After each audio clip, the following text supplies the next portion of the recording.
qué tipo de colágeno tienen en las fibras de colágeno, el 1, el 2, el 3 y el 5. Que estos de tipo fibrilar ayudan en la curación de las heridas. También este tipo fibrilar va a estar en el hueso, tendones, cartílago, vas sanguínea y la piel. En cambio, el no fibrilar es el que no forma fibrillas y que normalmente un representante es el colágeno, de tipo 4, que junto a la laminina va a formar la membrana basal. O sea, el no fibrilar está en la membrana basal, formando parte del sostén entre la epidermis o el epitelio y su mucosa también tenemos el no fibrilar, el 9, que está en los discos intervertebrales, el 7 en uniones dermoepidérmicas. Entonces, estos colágenos van a estar formando en diferentes áreas, de forma fibrilar o no fibrilar. Las fibrilares, la que forma fibras de colágeno, que está en las fibras de colágeno. Entonces, vamos a ver que el colágeno fibrilar se sintetiza a partir del procolágeno, secretado desde las células. La vitamina C es importante para la formación de este colágeno que forma parte de las fibrillas. Es importante en la síntesis. Su deficiencia puede producir una serie de trastornos que conocemos como escorbuto, ¿no? La deficiencia de vitamina C lleva al escorbuto, el cual va a haber deformidades esqueléticas, los pacientes van a tener mayor tendencia a sangrados. Porque la membrana basal también es más débil y cicatrizan mal estos pacientes con escorbuto o deficiencia de vitamina C. Entonces, la vitamina C es importante para formar este colágeno fibrilar. También puede haber defectos genéticos de este colágeno fibrilar que causan enfermedades, como por ejemplo alguna vez han debido ver esos pacientes que pueden doblar sus dedos de un lado a otro, que son yo no sé cuántos apanas van a hacer aquí ya.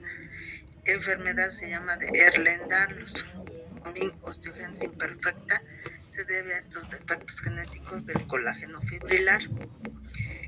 Normalmente la enfermedad de Ehlers-Danlos, el paciente puede doblar así su dedo, o a veces son los pacientes que se doblan en 20, ¿no? O sea, se meten en una caja. Esos pacientes tienen defectos en la formación del colágeno, entonces no son tan resistentes este colágeno y forman la enfermedad de Ehlers-Danlos, que es esa flexibilidad que tiene el paciente y la piel es más elástica. Y también en la osteogénesis imperfecta puede haber un defecto de la formación de este colágeno fibrilar. Eso en cuanto al colágeno. Vamos a ver otra proteína estructural que forma la estructura del tejido conectivo, que es la elastina. Los tejidos como la piel, los vasos sanguíneos, el útero, el pulmón, requieren de elasticidad. Normalmente la piel, si no tiene un poco de elasticidad. Los vasos con los cambios de presión tienen que estar constantemente subiendo su volumen. El útero en el embarazo se estira, o sea, se crece, hemos visto, ¿no? Y los pulmones también, con cada inspiración y expiración, tienen que insuflarse y luego volver a su estado normal. Entonces, estos tejidos son los que más requieren de elasticidad para su función. Lógicamente, la fuerza de tensión se da por el colágeno, hemos dicho, lo que le da la resistencia y la capacidad para estos tejidos recuperen su forma son las fibras elásticas las que permiten ese movimiento. Si yo jalo la piel para que se vuelva nuevamente a su lugar, necesitamos de fibras elásticas. Igual el útero se jala aumenta durante el embarazo, pero después vuelve a su tamaño normal gracias a las fibras elásticas. Igual los vasos y el pulmón, ¿no? Entonces son tejidos que tienen gran cantidad o tienen cantidad suficiente de fibras o de elastina, que forman parte de las fibras elásticas. Entonces, estas fibras elásticas, vamos a decir que tienen un núcleo central de elastina, que es lo que estamos hablando, rodeada por una malla coproteína de elastina. Estos defectos también de las fibras elásticas, sobre todo si hay defectos de la fibrilina, provocan formación anual de fibras elásticas que se conocen como síndrome de Marfan, que es una enfermedad rara que afecta al esqueleto, a los pulmones, a los ojos, corazón y a los vasos sanguíneos. Estos pacientes tienden a tener extremidades largas, dedos largos, hay tendencia a aneurismas, que son dilataciones de los que a cualquier rato se pueden romper, son dilataciones de los vasos que pueden presentarse, y también tienen alteraciones a nivel de los huesos, ¿no? O sea, no solo son huesos largos, sino también puede haber deformidad del esternón. Ese es el síndrome de Marfan, que se manifiesta por defectos de la fibrilina, que es parte de las fibras elásticas. Vamos a hablar ahora, ya hemos hablado de proteínas estructurales como es el colágeno y la elastina. Vamos a ver los geles hidratados.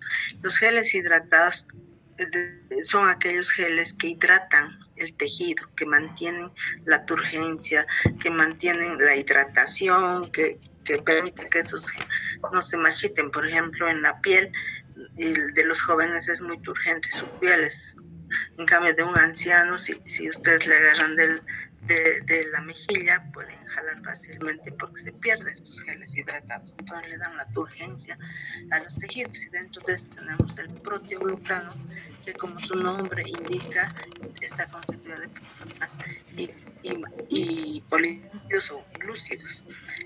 Tiene un núcleo proteico central y uno o más polisacáridos que se llaman glucosaminoglucanos, que están rodeando este gel hidratado. Los más conocidos son el heparansulfato, que está en general en tejido conectivo, el condroitinsulfato y el dermatansulfato. O sea, todos estos son geles hidratados que pertenecen al grupo proteoglucanos. Le dan esa elasticidad y lubricación a los tejidos, también son receptores para los diferentes factores de crecimiento que se requieren para la reparación, modulan el crecimiento y la diferenciación celular, por lo tanto, ¿no? Entonces ahí se van a ver los factores de crecimiento, estar en un ambiente adecuado para que en cuanto se requiera puedan actuar una reparación, por ejemplo. Otro que también es gel hidratado es el ácido hialurónico, que actualmente está muy de moda. El ácido hialurónico, llamado también hialuronato, que es una molécula compuesta por disacáridos sin nucleico, como es los glucanos que tienen nucleoproteína, solo son puros polisacáridos, no disacáridos. Están constituidos por glúcidos. Este gel hidratado tiene la capacidad de unirse a gran cantidad, formando un gel viscoso, gelatinoso, como vemos aquí. Estas son ampollas de ácido hialurónico, así se ve el hialurónico, ¿no? Que tiene un color lechoso, más o menos. Hidratado, que el tejido conectivo resistente a la por eso es que se está actualmente inyectando a pacientes con arrugas, porque esto mejora la hidratación de la piel, aporta esa loción al tejido conectivo, y es lo que se pierde con la edad, ¿no es cierto? Ya se va perdiendo el ácido hialurónico. Entonces con esto el paciente pues rejuvenece, su piel se ve más lozana, ¿no? Estos los geles hidratados que dan la turgencia, la lubricación a los tejidos. Y las glucoproteínas de adhesión, también llamadas moléculas de adhesión celular, hemos visto las globulins y CAM1, BCAM1 de parte del endotelio, que son la adhesión que permite darse al glóbulos blancos cuando van a migrar. Pero también hay adherinas, y las que nos interesan en la reparación son las integrinas. Dentro de estas integrinas hacen a los leucocitos que hemos visto en la inflamación, que son moléculas de adhesión de los leucocitos para unirse a la CICA1 y BACA1 que tienen el endotelio. Sin reparación, las que están azul son las que son importantes, que permiten la reparación y la unión de tejidos, porque para eso son moléculas de adhesión, para que al empezar a reparar no se separe el tejido, ¿no? O sea, en general estas son moléculas de adhesión que permiten que el tejido conectivo esté fijo. Es la fibronectina y la laminina. Vamos a ver qué efecto, dónde se encuentra la fibronectina. La fibronectina es una proteína grande, puede ser sintetizada por los propios células inflamatorias en el endotelio, y generalmente puede unir el colágeno, puede unir la fibrina, proteoglucano, receptores se une la célula, y también el colágeno entre sí. Hay dos tipos de fibronectina: la tisular, que está en lugar de curación. Por ejemplo, aquí si a alguien le hacen una herida, o se hace una herida y les para repare, tiene que formarse aquí fibronectina para que vaya todas las fibras de colágeno que se están formando, toda la reparación en general. Pero también cuando hay alguna agresión a los vasos y cuando hay una cortadura y demás, se agreden también los vasos. Y para eso está la fibra que une la fibrina y forma coágulo de sangre para que no se siente, ¿no? Es provisionar la vida, sirve de sustrato para el depósito de matriz extracelular y repitalización del vaso. Entonces también hay fibronectina que ayuda a reparar los vasos y en los tejidos. Hay dos tipos de fibronectina, tisular y plasmática, entonces. Y la laminina es más abundante de la membrana basal. Ustedes saben que la membrana basal se epitelio tejido conectivo, entonces junto al de tipo 4 que hemos dicho que forma parte de la membrana basal, son como un enrejado de gallinero, se une el epitelio con el tejido conectivo, si no pues la epidermis o epitelio estaría por aquí y la dermis más allá, ¿no? Entonces esta laminina es la que ayuda a la unión de los epitelios con el tejido conectivo. Entonces sirve de anclaje, función principal, entonces las epiteliales a los componentes de la matriz extracelular. Esta membrana basal está constituida por ¿Tiene los videos? y el Eso no sé dónde está, tipo no está 4 aquí. más el olfato que permiten Estoy eso ahí para que se una la epidermis con la dermis. Entonces serían los componentes principales. Hemos visto las proteínas como es el colágeno, la elastina, hemos visto las glucoproteínas de adhesión como son proteoglucanos y geles hidratados como son los proteoglucanos y el ácido hialurónico, y hemos visto que se llaman las moléculas de adhesión, glucoproteínas de adhesión, que son la fibronectina y la laminina, que juegan un papel importante en la unión de los tejidos. Vamos a ver entonces la reparación y formación de crisis y fibrosis. ¿La pagas la sopita, por fin? Cuando nosotros prácticamente es una respuesta fibroproliferativa que va a parchar. Cuando uno se hace una herida profunda, hemos dicho que va a haber cicatrización, la cicatrización por curación, donde se forma tejido el tejido es reemplazado principalmente por tejido fibroso o tejido conectivo, y por eso es que la cicatriz se ve diferente al epitelio normal, ¿no?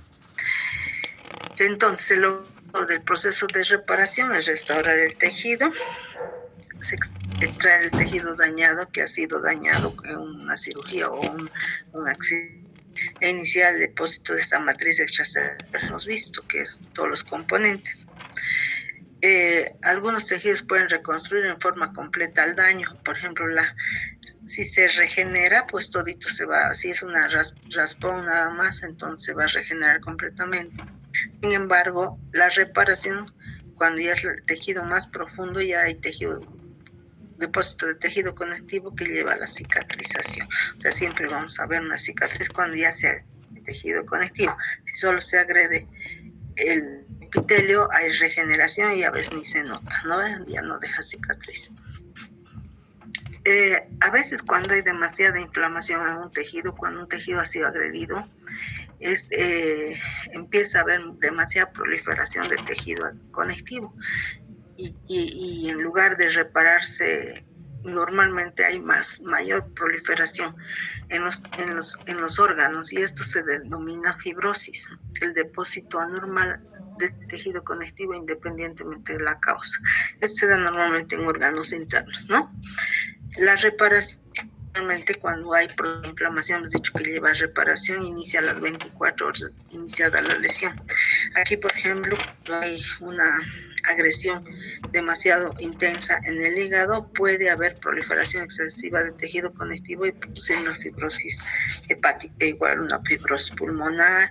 Cuando es la reparación excesiva, es como una cicatriz queloide interna, que a eso se llama fibrosis, ¿ya? Cuando empieza un proceso de reparación, ustedes han debido hacer alguna herida alguna vez, y cuando está cicatrizando, al principio está roja, está edematosa, está aumentada de volumen y también dolorosa, ¿no? En esa etapa empiezan los fibroblastos y células y se empieza a formar en esa zona, empieza proliferación vascular. Hay información de nuevos vasos. ¿Para qué? Para llevar los nutrientes para que se repare. Entonces, los fibroblastos y el endotelio vascular comienza a proliferar y se conoce este tejido que empieza la reparación, tejido de granulación. Estos vasos que son nuevos, neoformados, se llama así de nueva formación, son permeables. Son más permeables porque tienen sus paredes más delgadas, en que el paso de proteínas y hematíes al espacio extravascular está más edematizado. Por eso les decía que su cicatriz va a estar más edematizada al principio. Y esto va a permitir que haya mayor edema. Por lo tanto, el tejido de granulación es edematoso. Aquí ven la proliferación vascular y cuando empieza una cicatrización siempre va a estar más rojita, proliferación vascular, va a haber edema, va a haber reacción inflamatoria y también proliferación de fibroblastos. Por eso es que la cicatriz al principio está roja, está hinchadita. Entonces a ese tejido que inicia con edema y todo se llama tejido de granulación. Entonces vamos a ver que al formar cicatrices vamos a tener 4 procesos principalmente. Cuando ha habido una agresión en un tejido hay 4 procesos. Primero, para que haya la reparación tiene que haber formación de nuevos vasos, porque ya se han lesionado los vasos, porque necesitamos vasos para que lleven los, porque se está reparando esa zona, ¿no? Tiene que repararse, por eso las heridas al principio se ven rojas. A eso se llama angiogénesis. Angiogénesis es formación de vasos. Esa es una formación nueva de vasos, ¿no? Posteriormente ya tenemos los vasos que van a nutrir, van a llevar los nutrientes para la reparación, entonces va a haber migración y proliferación de fibroblastos hacia el lugar de la lesión. Luego se depositan los componentes de la matriz extracelular con formación de cicatriz y finalmente es el remodelado tisular cuando hay maduración y reorganización del tejido fibroso. Ahorita vamos a ir viendo cada uno de estos, ¿ya? Entonces empezamos con la angiogénesis, que es la formación de nuevos vasos. Normalmente cuando nosotros nos formamos en etapa embrionaria, se forman también vasos para la formación de los diferentes tejidos. En la etapa embrionaria se llama vasculogénesis, porque se forman a partir de angio y se forman estos nuevos vasos gracias a angioblastos, ¿sí? Eso se llama génesis, se forma en etapa embrionaria. Sabemos que todos los tejidos órganos siempre tienen vasos para ser nutridos, o sea que llevan la nutrición. Entonces aquí se llama vasculogénesis. En el adulto, cuando hay un proceso, ya esta formación de nuevos vasos, en el adulto se conoce como angiogénesis o neovascular, empiezan a formar nuevos vasos. Ahora, ¿cómo es? Gracias a qué se forman estos nuevos vasos. O sea, hay teorías que dicen que estos vasos que ya han sido, el sistema vascular se forma en proceso embrionario y tienen proceso a partir del hemangioblasto, pero en el adulto, ¿cómo se forman esos nuevos vasos?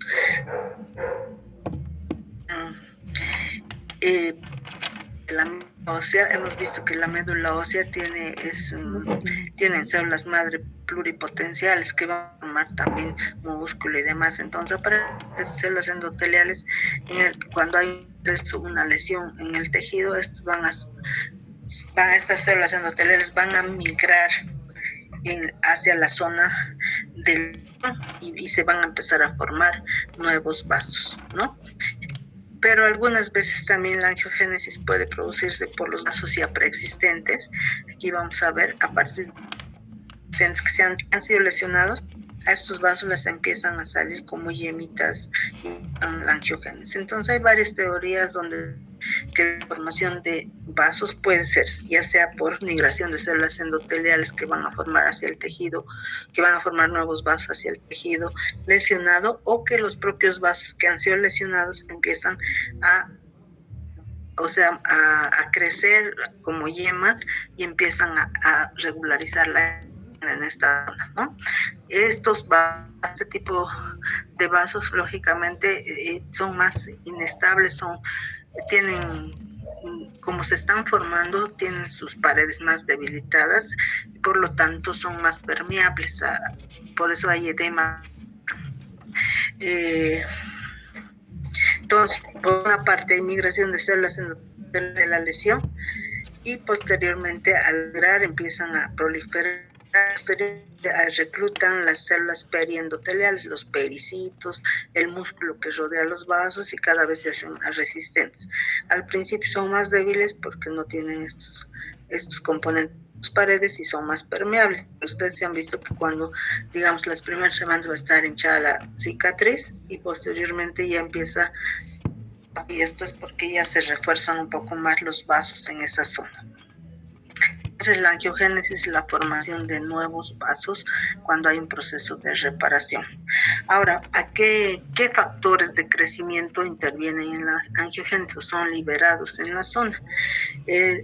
Cuando hay una lesión, normalmente va a haber factores de crecimiento, como el factor de crecimiento del endovascular que ya hemos visto en la anterior clase de crecimiento. El factor de crecimiento del endotelio vascular va a estimular la proliferación y la movilidad de estas células endoteliales, iniciando los brotes de capilares ahí vayan formando. Tenemos otro factor de crecimiento que ayuda en la reparación, que es el factor de crecimiento de blastos de tipo 2 básico, que aparte de ayudar a proliferar a las células endoteliales, también promueve la migración de macrófagos y los fibroblastos que ayudan en la reparación. También puede ayudar a migrar a las células epiteliales que también se ven. Entonces vean dos factores de crecimiento principales que favorecen la angiogénesis, como la angiospoietina 2, factor de crecimiento de plaquetas y el factor de crecimiento transformador beta, que aquí se ayudan a estos tres a estabilizar los vasos, reclusando los pericitos y los músculos lisos que forman las paredes de los vasos. Entonces, de esa forma se va favoreciendo la angiogénesis.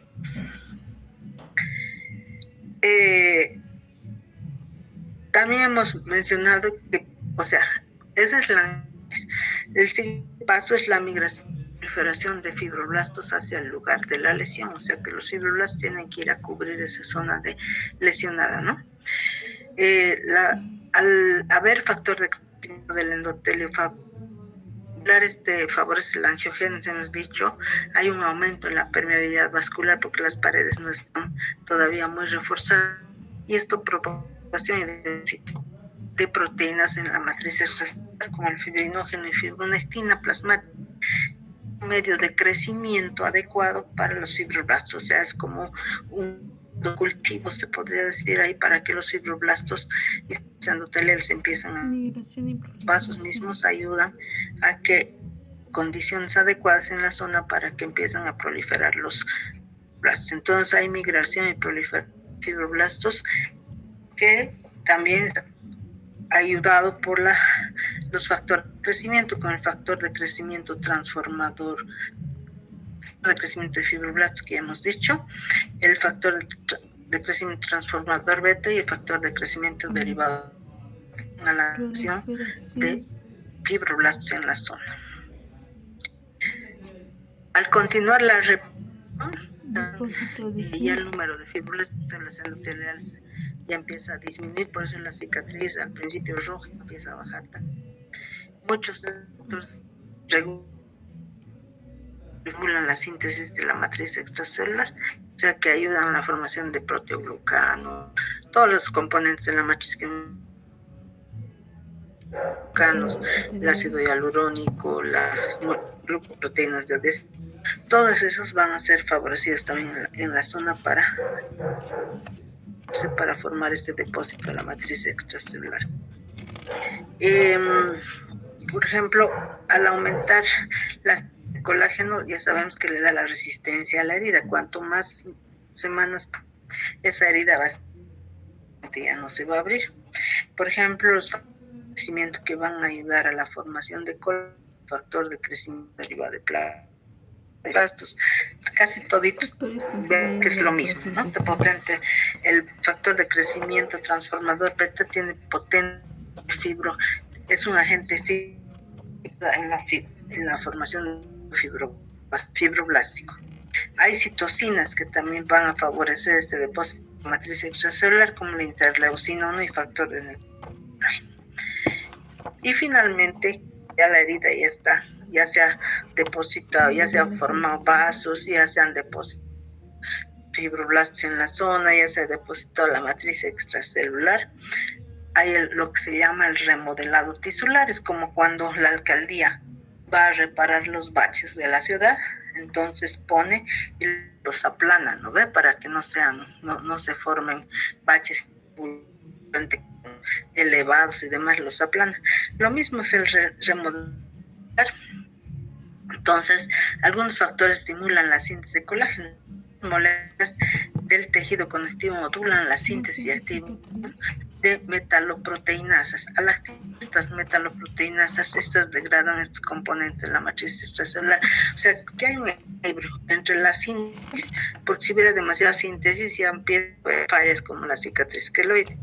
Pero esta proliferación de fibroblastos es regulada por las metaloproteínas que empiezan a degradar, más bien un equilibrio entre la síntesis de matriz produce un remodelado. O sea, no hay que haber ni exagerado ni llega un momento en que ya repara y hay todas las cosas para que no siga reparando el tejido. Entonces tiene que haber un equilibrio. Si no hay equilibrio, esa cicatriz se va a salir fuera de control y va a empezar a proliferar como la cicatriz queloide.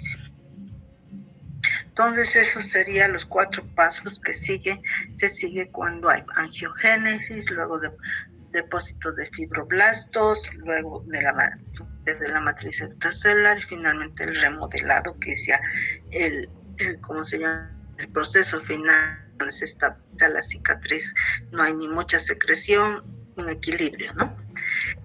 Vamos a ver que la curación de heridas tiene 3 fases. Una, formación de granulación, que hemos dicho que es ese tejido edematoso al inicial, y luego el depósito de matriz celular y el remodelado.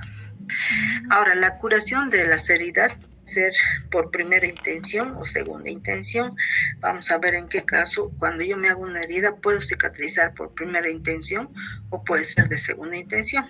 Por ejemplo, si me hacen una incisión quirúrgica, me han operado una incisión quirúrgica no infectada, quitaron un lunar, me han hecho una bonita cicatriz, curar por primera intención, porque no se ha complicado. Que se está uniendo de primera intención. Yo me van a retirar los puntos, tal vez de días me sigo cuidando y esa cicatriz no va a producir mucha deformidad por ser fina, ¿no? La incisión produce muerte de células epiteliales, muerte del tejido conectivo y la interrupción de la continuidad de la membrana basal. Este espacio puede ser relleno por coágulo de sangre inicialmente que contiene fibrina. Ahí al principio ustedes ven las cicatrices que tienen una secreción de como sangre, coágulos por depósito del coágulo de fibrina y células sanguíneas, y esta se deshidrata y no va a formar una costra. Normalmente cuando hay una agresión va a haber pues inflamación.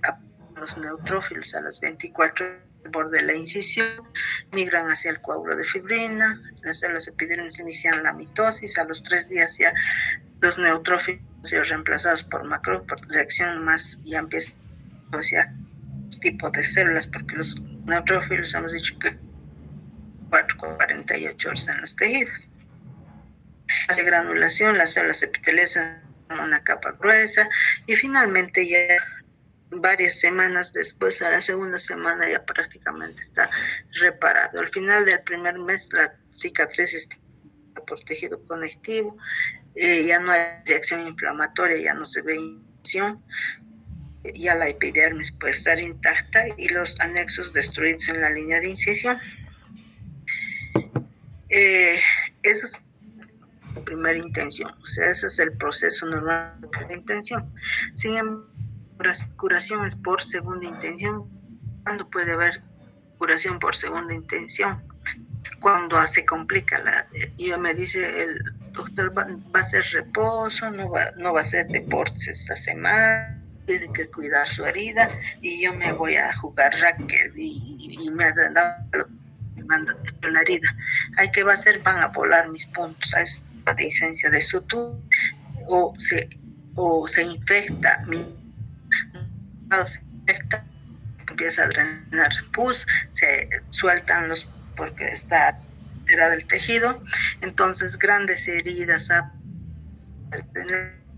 o que cuando es una herida y se hace ulceración que no cicatriza, a esos van a curar por segunda intención, donde la regeneración de células pues restaurar en forma completa la arquitectura original, o sea, no es lo mismo. Una cicatriz ancha ya va a ser más deforme, hay abundante para completar la reparación. Entonces, difiere de la primera intención en que se forma un rostro mucho mayor fibrina y fibronectina, la inflamación es más intensa, mayor necrosis, exudafibrina, mayor granulación, una masa más grande, y finalmente la cicatriz va a ser más ancha, ¿no? A veces implica una contracción de la herida que hace que la herida a veces se retraiga un poco en relación a las heridas lineales, que sean más hundidas. Entonces eso puede pasar también con las de segunda intención. Entonces, aquí en lo que les he dicho, vemos que aquí cuando se hace una herida, 4 horas empiezan a migrar ya los neutrófilos, hay reacción inflamatoria, aquí está empezando a formar nuevos vasos, está lesionado el epitelio, está el tejido conectivo, empieza la reparación a los 7 días más o menos, ya está en reparación completa, ya casi muy pocas células inflamatorias, y semanas al mes ya casi está reparado, ya no hay ni mucha vascularización en la zona, entonces ya la herida se va a ver más pálida. En cambio, la intención es cuando se complica, se ha abierto la herida, se ha infectado, hay un absceso, se ha drenado, ya no va a cicatrizar igual. Vean cómo ya es ancha, una úlcera, por ejemplo, está ancha, lógicamente va a haber también inflamación, tejido de reparación, vasos sanguíneos, pero la herida de una lineal y una mucho más amplia, grande. Se puede hasta retraer la herida, producir un hundimiento de la herida, ¿no? Entonces, no es una curación de primera intención que una segunda intención cuando ya se complica. Ahora, también vemos que la fuerza de tensión de la herida, o sea que a nuestros pacientes tenemos que decirles que las primeras semanas se cuida, la herida se puede abrir fácilmente. Normalmente al final de la primera semana la resistencia de una herida es 10%, o sea, si hace cualquier esfuerzo ese paciente se puede abrir la herida. Y ya conforme pasan los meses cada vez se hace más resistente, llegando al 80% al tercer mes y es difícil que se abra, ¿no? Ya no se va a abrir aunque le dé un pelotazo ahí en la... Pasa más resistente, no se va a abrir. También hay factores que van a influir en la cura de heridas. Estos factores pueden ser locales o pueden ser factores sistémicos. Un factor, por ejemplo, para que se complique una curación de la herida es una infección. Si se infecta la herida, pues, lógicamente se va a... Es una forma local. Factores mecánicos, movilidad precoz, lo que les decía, si a mí me dice el médico que me ha hecho la cirugía, no va hoy día, no va a ningún semana y lo primero que me voy a correr, movilidad precoz me puede complicar la herida, abrirse la herida, infectarse, etc. A veces, cuando hay accidentes, sobre todo, estaba yendo en su auto, de repente ha habido un choque, se ha roto el parabrisas, se han incrustado en los vidrios y a veces pues el que está haciendo la limpieza no se da cuenta que hay un vidrio implantado y sutura, entonces al retirar los puntos se puede abrir también, es un factor local que influye en la curación de heridas, o a veces la misma sutura, al suturar damos cuenta y el hilito se mete en la herida de la cicatriz, y cuando vamos a retirar punto pues ahí se abre. ¿Por qué? Porque este daño ha actuado o sea, actúa como un cuerpo extraño que evita la unión del tejido. Entonces, al sacar, ¿cuántas veces nos ha pasado, no? Que el hilo, por eso cuando yo suturo siempre me fijo que las colitas del hilo estén afuera, porque a veces se mete entre la herida y cuando vas a retirar puntos, está bien metido ahí, sacas y se abre. Entonces hay que tener cuidado a los cuerpos de la sutura o cuando hay un accidente, un vidrio que no hayamos limpiado adecuadamente y la herida se va a abrir. También influye el tamaño, ¿no? En forma local, si son pequeñas, lógicamente van a cicatrizar más rápido que una grande.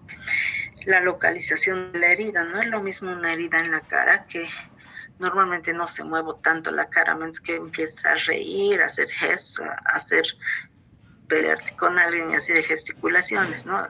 Va a cicatrizar más en la cara que en lugares como las piernas, uno empieza a caminar y lógicamente tienen que cuidarse, caminar con más calma, porque subir gradas en las piernas puede abrir más fácilmente, puede complicar más fácil, ¿no? Entonces, la localización depende.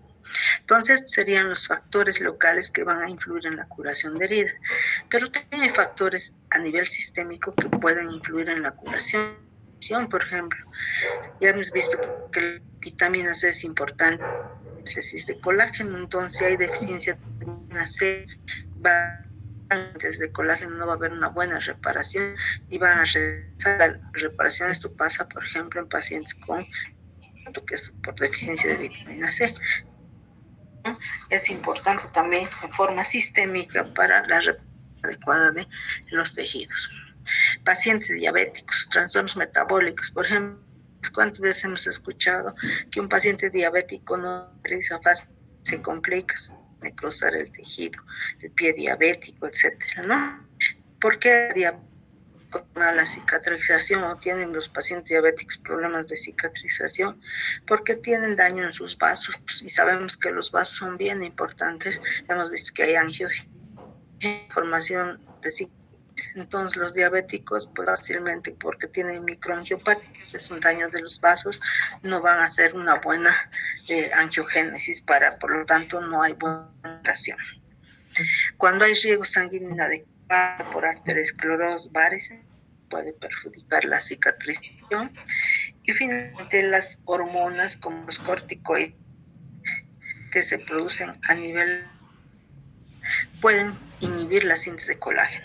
Por eso es que en pacientes con cicatrices queloides inhiben la síntesis de colágeno en los glucocorticoides. Entonces también el paciente tiene estas hormonas exageradas, glucocorticoides, entonces los factores locales y los factores químicos que influyen en la curación de heridas. ¿Qué hacer en la cicatrización, en la curación de heridas? Hay varias complicaciones. Formación deficiente de cicatriz, por ejemplo, lo que se llama de sutura. Cuando uno le opera por, no sé, siempre le da tos o vomita, ¿no? Entonces, al hacer el esfuerzo de la tos, digamos que le han hecho una cirugía a nivel abdominal o torácico, al toser o al vomitar, se hace pues tensión en estos tejidos y como se hace fuerza, pues esos hilos pueden volar, o sea, ruta de hilos del tejido con el tejido y pues se abre la herida. A eso se llama dehiscencia de sutura. Pueden usarse por vascularización inadecuada, sobre todo en miembros inferiores, una mala irrigación, falta de nuevos angiogénesis, puede ulcerarse, puede necrosarse ese tejido que ha sido suturado. A veces también hay formas pasivas de los componentes de la reparación, que en lugar de repararse planito, lo que les había dicho, el remodelado, las metaloproteínas pueden fallar el remodelado, entonces hay mayor proliferación de tejido conectivo, o sea, mayor cicatriz, y pueden las cicatrices hipertróficas sobre la cicatriz, y la queloide ya es, o sea, ya es la cicatriz queloide, es un acúmulo exuberante de colágeno que ya se va más allá de la cicatriz. A veces ya no sabíamos de dónde estaba la cicatriz inicial, ¿no? Que ya ha abarcado una superficie grande. También puede haber de contracturas. Esto, por ejemplo, se ve mucho quemados, por la piel se quema, hay deformidad de la herida, por ejemplo, el cuello a veces no puede inmovilizar adecuadamente por retracción o contracturas de la herida. Entonces vamos a ir viendo esto. Vemos aquí, por ejemplo, una dehiscencia de sutura. Vean cómo los puntos han quedado marcados. El paciente seguramente algún esfuerzo, ha hecho ejercicio, etcétera, y se han volado sus puntos. Aquí está, se ha roto la piel y ahí hay una dehiscencia de sutura. Lógicamente, estos pacientes cuando vienen así dicen, no, pues ni modo, va a tener que cicatrizar por segunda intención y su cicatriz más gruesa. Porque ya quitar esto, volver a suturar, el tejido es más friable, está más débil, entonces ya a veces suturar ya no es lo mismo. Entonces a veces tiene que ser cicatriz en segunda intención. Esta es una cicatriz de reparación excesiva, pero que mantiene en la línea de cicatrización, una cicatriz hipertrófica. Y aquí pues no se sabe dónde empezó la cicatriz, la proliferación exuberante de la cicatrización que se llama cicatriz queloide. Y esto es una formación de contractura de la herida, de la reparación en pacientes quemados, que a veces les limita el movimiento, ¿no? Por ejemplo, aquí la apertura bucal puede estar alterada por la retracción del que normalmente se da en algunos pacientes quemados, a veces se queman las manos, no pueden movilizar adecuadamente los dedos, tienen que hacer fisioterapia para recuperar movilidad. Entonces son defectos en la cicatrización o complicaciones más bien de la cicatrización. Entonces con eso hemos terminado este tema. No sé si hay dudas, preguntas, comentarios.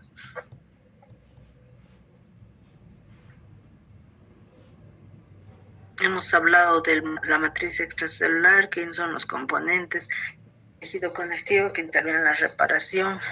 Hemos visto los 4 pasos de la reparación. Hemos visto qué es la cicatrización de primera intención, segunda intención, factores que influyen en la curación de heridas locales y sistémicos y finalmente complicaciones que pueden tener en la reparación de las heridas. ¿Dudas? Creo que no hay dudas. Entonces, chicos, ya hemos terminado todo el material para el primer parcial. Estamos a un mes, creo que estamos a un buen ritmo. Vamos a ir reforzando. Estamos ahorita con inflamación, la primera clase de inflamación.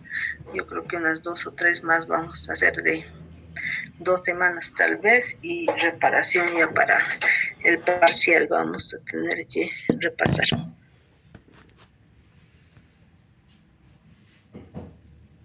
Si no hay dudas, pueden salir nomás. Doctora, jóvenes. Una pregunta. Dime. Entonces, ¿hasta qué temas va a ser cuál va a ser el temario del primer parcial? Sí. Lesión, muerte celular, que ya han estudiado entre comillas para su repaso. Lesión, muerte celular, Amazon. Son 3. Está bien, doctorita, muchas gracias. No hay de qué. 3 temas. Bueno, creo que no hay dudas, entonces pueden salir nomás jóvenes. Hasta luego, doctorita. Hasta luego. Hasta luego, doctora.